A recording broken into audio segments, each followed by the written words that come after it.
काँग्रेसचे नेते श्री राहुल गांधी यांची ईडीमध्ये चौकशी झाली आणि त्या चौकशीचं निमित्त करून मोठ्या प्रमाणात काँग्रेसने देशातल्या विविध शहरांमध्ये जनतेला वेठीस धरण्याचं काम केलं। खरं म्हणजे ही चौकशी जी या ठिकाणी झाली ती माननीय न्यायालयाच्या निर्णयानंतर झालेली आहे। एजेएलच्या संदर्भात असोसिएटेड जर्नल लिमिटेड ही जी कंपनी आहे ही कंपनी 1930 साली स्वातंत्र्य संग्राम सैनिकांनी मिळून तयार केली होती। स्वातंत्र्य संग्रामाचं एक मुखपत्र असलं पाहिजे याकरता 5000 स्वतंत्र संग्राम सैनिक या कंपनीचे मालक होते किंवा शेअर होल्डर होते, त्यांच्याद्वारे ती कंपनी संचालित होत होती। 2010 साली श्रीमान राहुल गांधी आणि त्यांच्या परिवाराने एक यंग इंडियन नावाची कंपनी तयार करून केवळ 5 लाख रुपयाची कंपनी तयार केली आणि असोसिएट जनरल लिमिटेड एजेएलचे सगळे शेअर्स हे या कंपनीच्या नावाने ट्रान्सफर करून एजेएलच्या 2000 कोटी रुपयाच्या संपत्तीवर त्या ठिकाणी आपली मालकी प्रस्थापित केली आणि स्वतःच्या कुटुंबियांच्या मालकीच्या कंपनीत स्वातंत्र्य संग्राम सैनिकांची कंपनी आणि त्याची 2000 कोटी रुपयाची प्रॉपर्टी ही पूर्णपणे हडप केली। या संदर्भात कोर्टामध्ये ज्यावेळेस मॅटर गेलं त्यावेळी कोर्टाने अतिशय स्पष्टपणे 2019ला दिल्ली हायकोर्टाने या ठिकाणी सांगितलं की हा सरळ भ्रष्टाचार आहे। The entire transaction of transferring the shares of AJL to young India was nothing but a clandestine and surreptitious transfer of the lucrative interest to young India.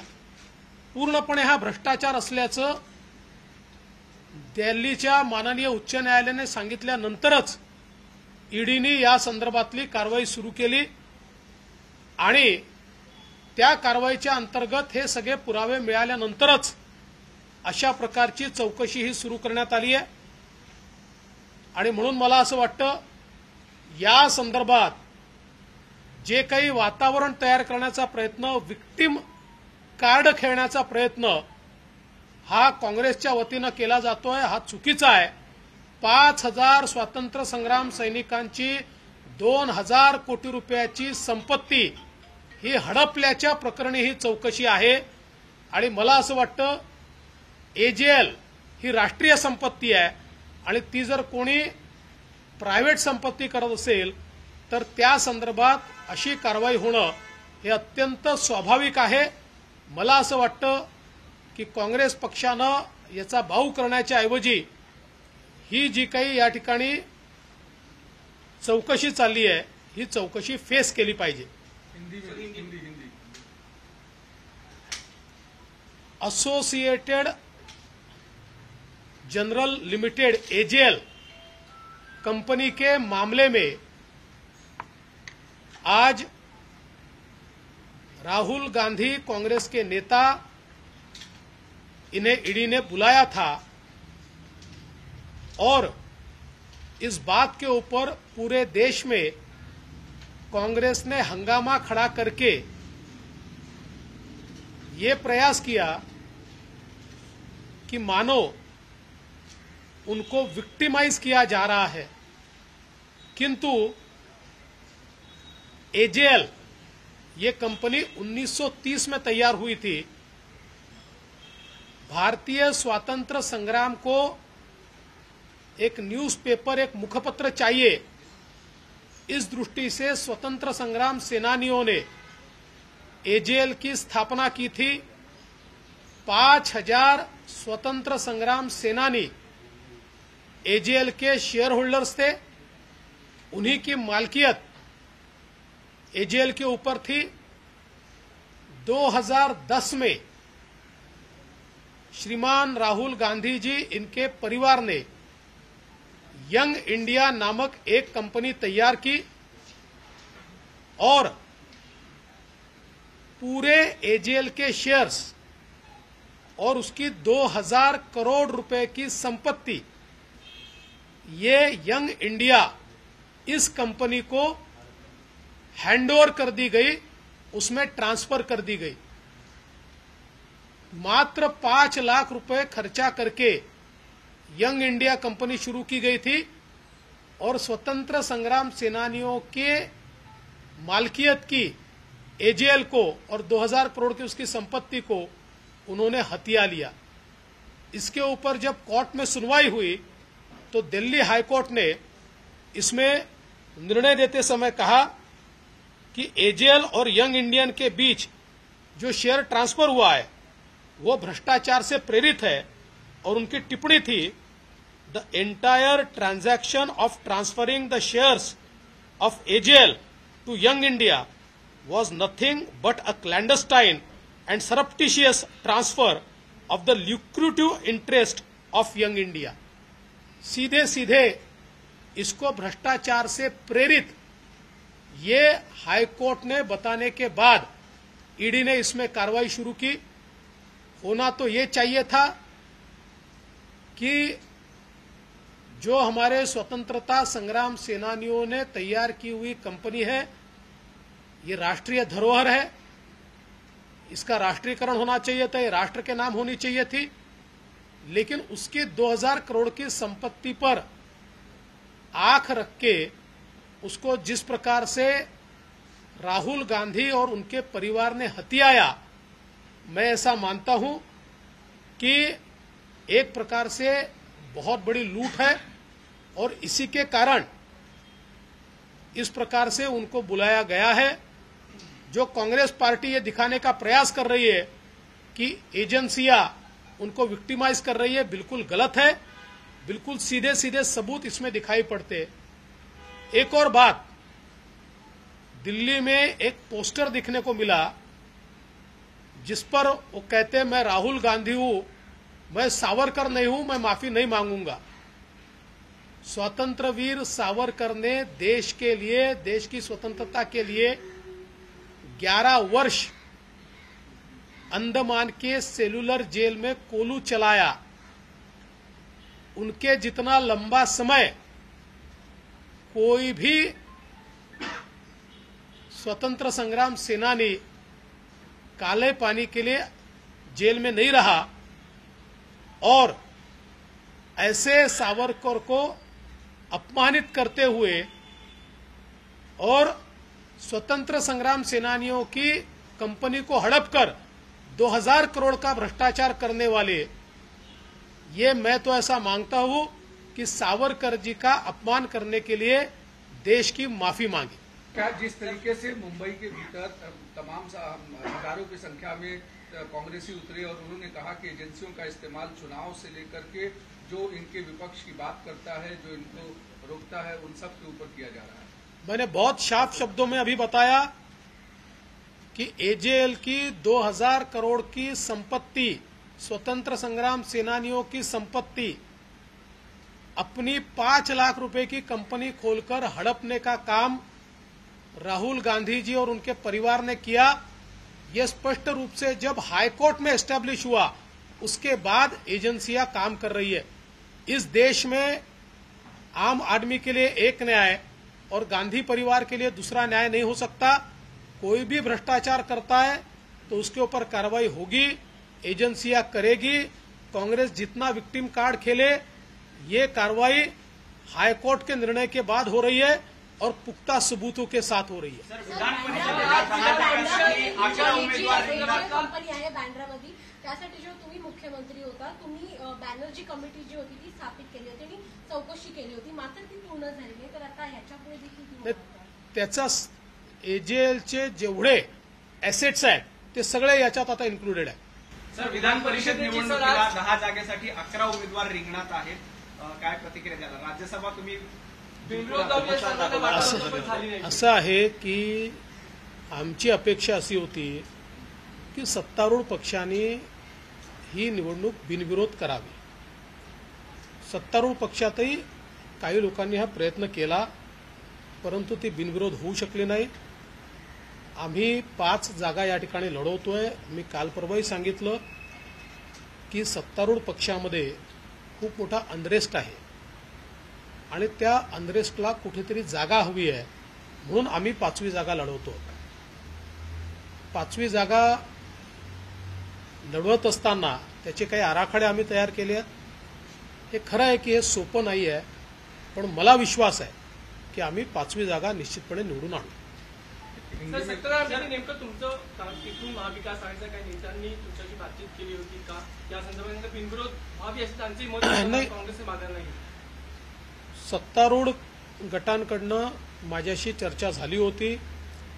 त्यांनी असा प्रयत्न केला की काँग्रेसने आपला एक उमेदवार परत घ्यावा, परंतु काँग्रेसने तो उमेदवार परत घ्यायला नकार दिल्यामुळे ही निवडणूक या ठिकाणी होती. काँग्रेसने उमेदवार पाठीमागे न घेण्यामागे गणित असं म्हणलं जातं की तिथे सुद्धा मोठ्या प्रमाणामध्ये अंडरस्टेट एनसीपी आणि शिवसेना त्यांना वारंवार सांगू पाहत होतं की उमेदवारी पाठीमागे घेऊन बिनविरोध करा. यातनं त्यांच्यातले गणितही उघड होत आहेत का अंडरेस्टमधली? अनरेस्ट आहेच आणि आता समन्वयाचा देखील अभाव आहे. आता निवडणुका तर होणार आहेत.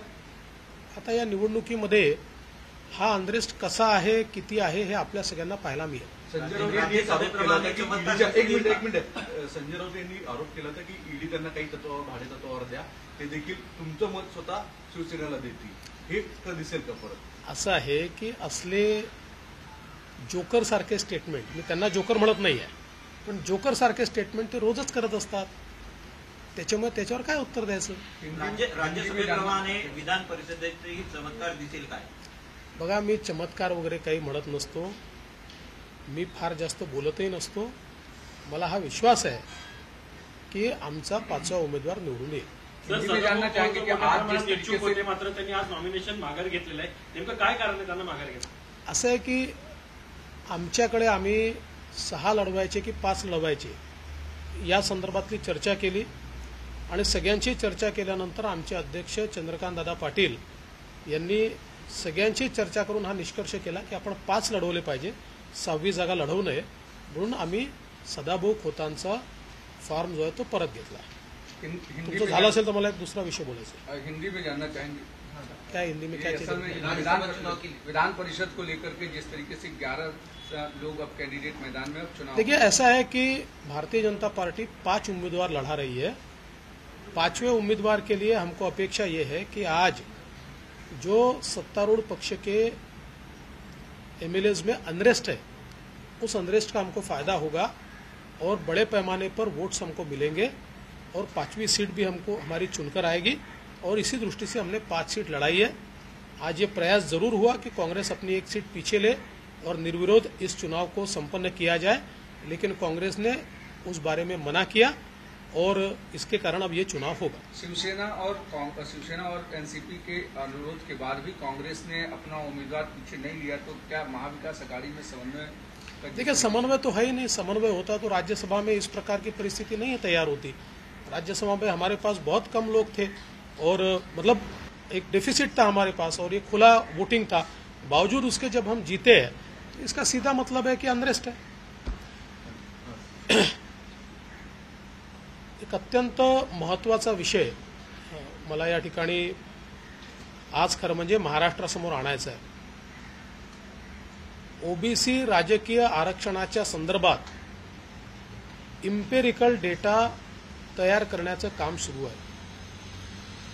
या डेटा तयार करण्याची जी काही पद्धत आता चाललेली आहे, ही पद्धत सदोष आहे आणि याचा ओबीसीवर खूप मोठा परिणाम होणार आहे. कारण आपल्याला माहिती आहे की अनेक आडनावं वेगवेगळ्या समाजामध्ये असतात आणि त्यामुळे ॲक्च्युअली ॲसर्टन करावं लागतं की हा व्यक्ती कुठल्या समाजाचा आहे, सॅम्पलमध्ये ते असरटन करावं लागतं.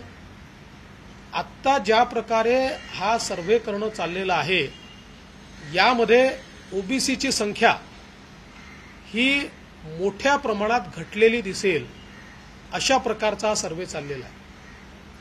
जे काही माझ्याकडे आकडेवारी आलेली आहे, मी आज तुमच्यासमोर सादर करत नाही, ती योग्य वेळी मी सादर करेन आणि त्यातले फ्लॉज काय आहेत हे देखील मी त्यावेळी आपल्याला सांगेन. पण मी सरकारला आजच अतिशय स्पष्टपणे सांगतो, कारण सरकार नेहमी उशिरा जागं होतं आणि तोपर्यंत ओबीसींचं मोठं नुकसान झालेलं असतं. आजच सरकारला मी जागं करू इच्छितो की आपण जो एम्पिरिकल डेटा तयार करताय त्या डेटामध्ये अनेक जिल्ह्यांचे ओबीसीच्या लोकसंख्येचे आकडे हे चुकतायत. आपला सॅम्पल सर्व्हे देखील चुकतोय आणि त्यामुळे त्या जिल्ह्यामध्ये ओबीसींची असलेली संख्या यापेक्षा खूप कमी संख्या ही आपल्या सर्व्हेमध्ये दाखवण्यात येणार आहे. आणि तसं जर झालं तर त्या जिल्ह्यांमध्ये अनरेस्ट उभा राहील आणि केवळ एवढ्यापुरतंच नाही तर ओबीसीचं मोठ्या प्रमाणात दुसऱ्याही आरक्षणात त्याचं नुकसान होऊ शकतं. म्हणून सरकारने आजच जागं होऊन त्याच्याकडे लक्ष दिलं पाहिजे. मी मध्य प्रदेशच्या मुख्यमंत्र्यांची जेव्हा चर्चा केली होती त्यावेळेस एकेका जिल्ह्याचा सर्व्हे हा त्यांनी स्वतः त्या ठिकाणी त्याचं तो क्वालिफाय आहे की नाही, तो योग्य आहे की नाही हा समजून घेतला होता, त्यातल्या अडचणी दूर केल्या होत्या आणि म्हणून त्या ठिकाणी तो सर्व्हे योग्य प्रकारे होऊ शकला. इथे मात्र सरकारतर्फे कोणी लक्ष देत आहे असं दिसत नाही आहे. मग एकदा हे एम्पिरिकल डेटा जर जमा झाला आणि तो कोर्टापुढे मांडला गेला तर त्याच्यातनं सरकारला परत येता येणार नाही आणि ओबीसी समाजाचं आतोनात नुकसान या अशा प्रकारच्या फॉल्टी डेटामुळे तयार होईल. म्हणून सरकारने तात्काळ या संदर्भात कारवाई करावी. ही कारवाई जर लवकर सरकारने केली नाही तर जी काही माहिती माझ्याकडे आहे ती माहिती घेऊन मला आणि भारतीय जनता पक्षाला या सरकारच्या विरोधात मैदानात उतरावं लागेल. सरकारमध्ये छगन भुजबळ असतील, विजय वडेट्टीवार असतील, सर्व नेते बोलत असतात की ओबीसीच्या डेटा कलेक्शनचं काम सुरू आहे, पारदर्शी कारभार सुरू आहे, त्यांचा वचक नाही का? सरकार फक्त म्हणतात आणि लक्ष देत नाही अशी परिस्थिती आहे. नाही बघा, मी राजकारण दूर ठेवतो आणि छगन भुजबळ साहेब जे आहेत हे सातत्याने या संदर्भात प्रयत्न करतायत, याबद्दल मला शंका नाही आहे. माझा त्यांच्या हेतूवर बिलकुल कुठेही अविश्वास नाही आहे. पण सरकारमध्ये या मंत्र्यांची एक क्षमता आहे, त्या क्षमतेच्या पलीकडे हे मंत्री करू शकत नाहीत. कारण हे जरी मंत्री असले तरी ऍक्च्युअल डेटा कलेक्शन आणि त्या संदर्भातलं मॉनिटरिंग करण्याचा कुठलाही अधिकार त्यांना नाही आहे. त्यामुळे एक तर त्यांनी मुख्यमंत्र्यांकडे जाऊन हे सांगितलं पाहिजे, ही माहिती घेतली पाहिजे आणि मुख्यमंत्र्यांना सांगितलं पाहिजे चुकीचं होतं आणि मुख्यमंत्र्यांनी हस्तक्षेप केला पाहिजे त्याच्यामध्ये. अन्यथा या ठिकाणी हे मंत्रीही काही करू शकणार नाहीत आणि अशा प्रकारचा चुकीचा एम्पिरिकल डेटा हा सर्वोच्च न्यायालयाला सादर होऊन ओबीसीच्या पर्सेंटेजमध्ये मोठा घट होईल. ओबीसी के चुनाव को लेकर कई जिलों में जानबूझ के उनका कोटा है, उनकी संख्या कम बताई जा रही है, इसको कैसे आप तक? देखिए, महाराष्ट्र में ओबीसी के राजनीतिक आरक्षण के बारे में एम्पिरिकल सर्वे चल रहा है. एम्पिरिकल डेटा कलेक्शन में बड़े पैमाने पर गलतियां हो रही है, इसकी खबर मेरे पास है. एम्पिरिकल डेटा जो जमा किया गया है कई जिलों में ओबीसी की जो जनसंख्या है उससे बहुत कम ओबीसी की जनसंख्या को दिखाया जा रहा है. और इस प्रकार का डेटा अगर सुप्रीम कोर्ट में सादर होता है, सुप्रीम कोर्ट उसको मंजूरी देता है तो आरक्षण तो मिलेगा लेकिन वो बहुत घटा हुआ मिलेगा. और इसका परिणाम ये केवल इस आरक्षण पे नहीं होगा, इसके बाद सुप्रीम कोर्ट में आरक्षण पर जो अलग अलग याचिकाएं चल रही है उसमें भी ओबीसी का परसेंटेज जैसे ही बड़े पैमाने पर कम हुआ दिखेगा तो उस पर भी गाज आने की संभावना है. इसलिए मैं सरकार को चेतावनी देना चाहता हूं, सरकार जागे, ठीक से सर्वे करे, ठीक से डेटा जमा करे और किसी भी हाल में ओबीसी पर अन्याय न हो इस बारे में सरकार ध्यान दे, ऐसी मेरी मांग है. सर, पंकजा मुंडे कुठेच या प्रक्रियेमध्ये दिसत नाहीयेत, त्या नाराज आहेत का? त्यांचं तुमच्याशी काही बोलणं झालंय का? असं आहे की पंकजाताई भारतीय जनता पक्षाच्या मोठ्या नेत्या आहेत. पंकजाताई यांच्याकडे मध्य प्रदेशचा चार्ज आहे. त्या सातत्याने मध्य प्रदेशला जात असतात. तिथलं आता इलेक्शन देखील आहे, तिथला प्रभार त्या सांभाळत आहेत आणि आम्ही सगळेच एकमेकाच्या संपर्कात असतो. तुम्ही काळजी करू नका. भारतीय जनता पार्टी हा एक परिवार आहे. आम्ही सगळे या परिवाराचे घटक आहोत. छत्रपतींचा विचार म्हणजे